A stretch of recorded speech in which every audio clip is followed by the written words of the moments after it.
you, I'm assuming. Well, Happened. It's only going to get worse. So, I think it's somewhat ironic that yesterday, there was a Commerce subcommittee meeting on the legislation for data breaches and notifications. But I just think a company like Anthem and many other companies fail to spend enough money to upgrade, their systems, their security, their firewalls. So there are things that they could do to prevent this from happening. I don't know for sure yet, but we do know that the hackers were able to gain access to their servers. So, when was the last time that they upgraded anything in terms of their IT security? Who does this affect? We don't know if anyone in New Jersey was actually affected because Anthem, from what we're trying to find out, Anthem has not told us. They're not saying how many people are where. Exactly. But people in New Jersey could be affected because there are affiliate companies through Anthem that are also, now been exposed. And that's about 67 million people.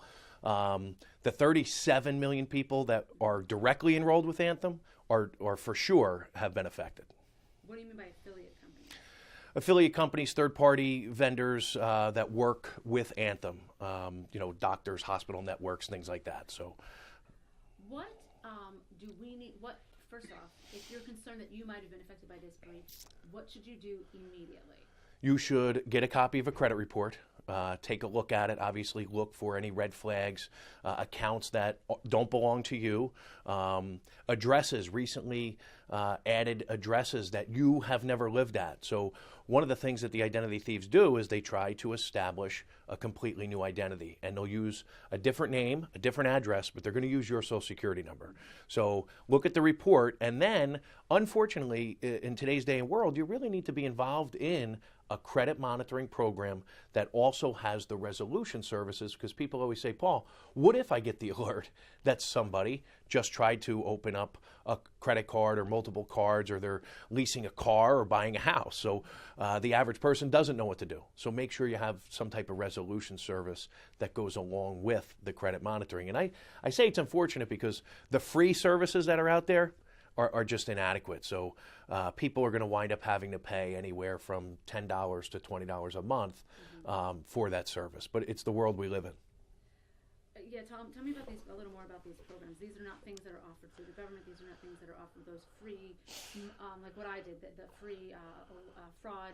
The fraud alert, so if you know you've been affected, you might want to even go take it a step further and put a security freeze on your credit reports. And that means that no one, including you, would be able to gain access to your credit reports without first providing a PIN or a password. The fraud alert just says to creditors who are pulling your reports, go an extra step in terms of verifying that the person is who they say they are. How would a credit report help me? Even if someone stole my information yesterday, could they have, with the credit report? So that's where the monitoring comes in. The credit report is a snapshot in real time, and it might not help you if this is something that hasn't been reported yet. So that's where credit monitoring comes in. Once you provide the company with your information, if it's used in any way that's not consistent, you should get an alert via email or text. Tell me more about these. Who does these monitoring programs that you would have to, I guess, pay for? Well, the shameless plug would be Better Qualified, certainly provides free credit reports along with a monitoring service that really is, ours is only like $6.95 a month. So again, anywhere from $7-8. Some of the higher ones, like there's a LifeLock, most of the people know because they do so much marketing. But they're on the upper side, $20, lots of bells and whistles that I don't think you really need. You need to be alerted, and you need to have the resolution service. Someone that's going to help you.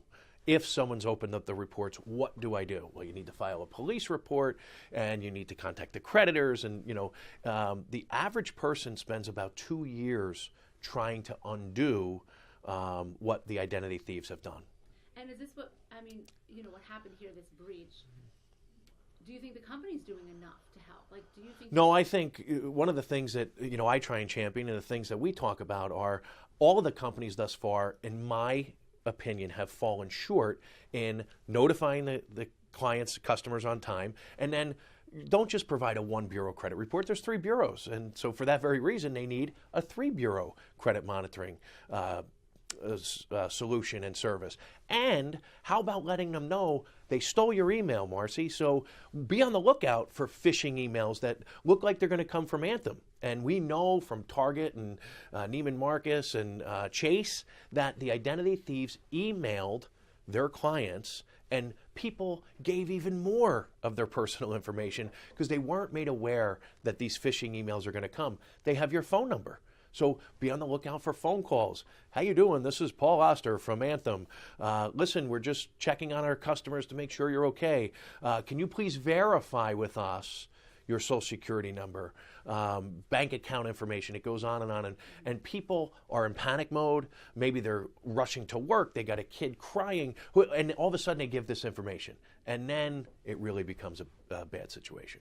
Okay. Anything else that you think that we need to bring up in this conversation for folks, whether you're a customer of Anthem or not? Or not, right. So I think the biggest thing for people to realize is don't become numb to this. 2014 was the year of the data breach. Every other day you heard about and people say, well, it didn't hurt me yet. So what they need to realize is that the information is on the black market. It's being sold on the dark web. So it's only a matter of time before somebody buys it and uses it. And just because it hasn't happened yet, take the steps, be proactive in protecting yourself, because obviously the government can't do it, these companies can't do it, retailers can't do it. We lock our front doors, we lock our cars, we lock our phones, but we fail to lock our identities down. So take a couple of simple steps to protect yourself, and one of them being get involved in a credit monitoring program. Identity theft is the fastest growing crime, and it's going to continue to be that way because of our dependence on doing everything over the internet. So a monitoring program, any other things? I mean, I guess keep an eye on your account, whether it's your checking account. I'm assuming that's absolutely. You can call and have all of your account numbers changed. You don't have to close accounts and get new accounts, but have the account numbers changed. Change your PINs and passwords. And I say, this is my job. I preach this every day, and people don't do it. They hear it and they go, oh, but it's an inconvenience. But if you don't do it, believe me, it's a far bigger inconvenience if you become a victim of identity theft. So change your PINs and passwords, change your account numbers. You don't have to get new accounts, but certainly change them. And then obviously you're going to have to change, you're going to have to alert the creditors. Maybe you have auto draft and auto pay and all that stuff. But if it takes you an hour, you're done. If you're a victim of identity theft, like I said before, it could take you years, and it could be financially, devastating along the way. And when you say change your account numbers, you mean like bank account, checking account, savings account, that's... Absolutely. Bank accounts, checking accounts, credit cards, all of those banks and creditors will issue you new account numbers. Mm-hmm. And here's the thing, it's kind of related to it, but everyone has debit cards now. But when you go to the store, the default is for you to use it as a debit card because the retailer pays less money to process that transaction. Ask to use it as a credit card. So when you swipe your debit card now, it says, what's your PIN? No, cancel it out and say, I want to use it as a credit card, because you're afforded some more protections as opposed to a debit card that's linked directly to your checking and savings. So if they get that information, now they can backtrack into your checking account and savings account.